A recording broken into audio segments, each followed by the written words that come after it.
I wasn't trying to become any kind of expert on China. I still, as you say, I deny expertise. I have an informed opinion. I'll grant that. And I have an informed opinion that is based on a lot of experience. So in that sense, I have more knowledge about China than a lot of people, particularly a lot of people who claim expertise.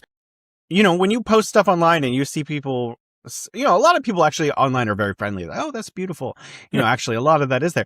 But what are some of the most persistent misunderstandings that pop out, of your comment section, or like what people say online about China, its economic health, and, Western misconceptions about China in general? There are so many misconceptions. I couldn't start with one of them. The obviously the social credit score is one. The authoritarian police is another. Just as an example of that, in America, on average, the police shoot someone every 7 hours. In China, it's every 7 years. So basically, in the last 25 years, there's been 3 people shot. So it's every 8 years or 8-point-something years by the police. And some of the police are armed. So it's not a case of, well, they don't carry guns, so they don't. Yeah, they do carry guns. Some of them do.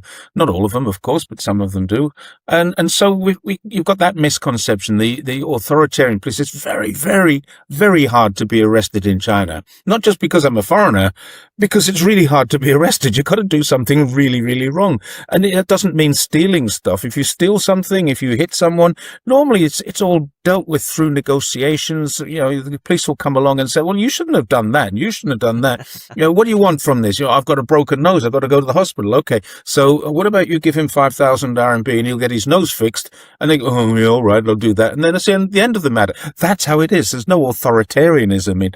There's bureaucracy, a lot of bureaucracy, but not authoritarian. That's one of the major myths. The collapsing economy, China's debt to GDP ratio is horrific. It's horrendous.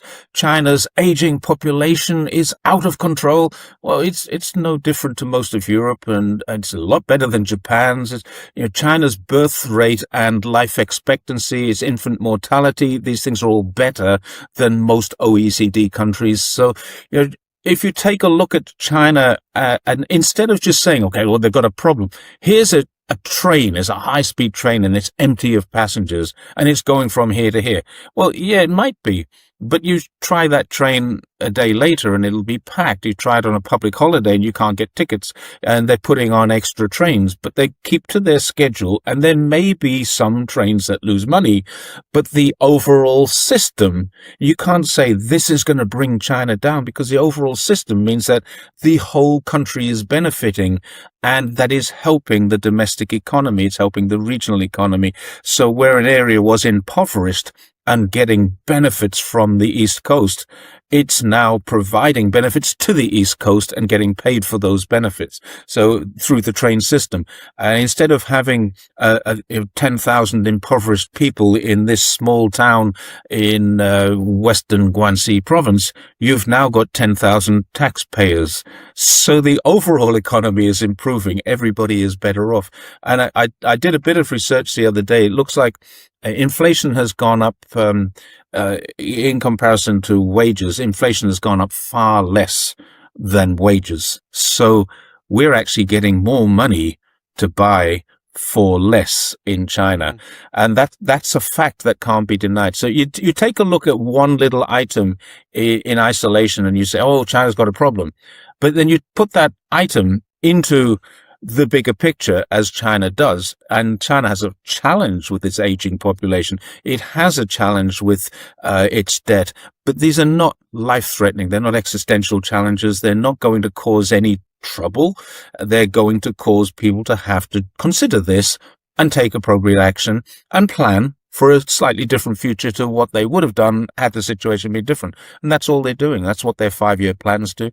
The beauty of it is that it's not all turned upside down on its head every 4, 3, or 5 years. depending on your election cycle. The UK has 5 years. Australia only has a 3-year election cycle. They've hardly got it right before they're up for re-election again. Why bother? Why bother? And that's the beauty of China's 5-year system. They get things right, and they have a constant course correction. So when there's a challenge, they just take the challenge. And if there is something that's existential, you can bet they'll throw every resource they've got at it, and they've got plenty of experience of doing that.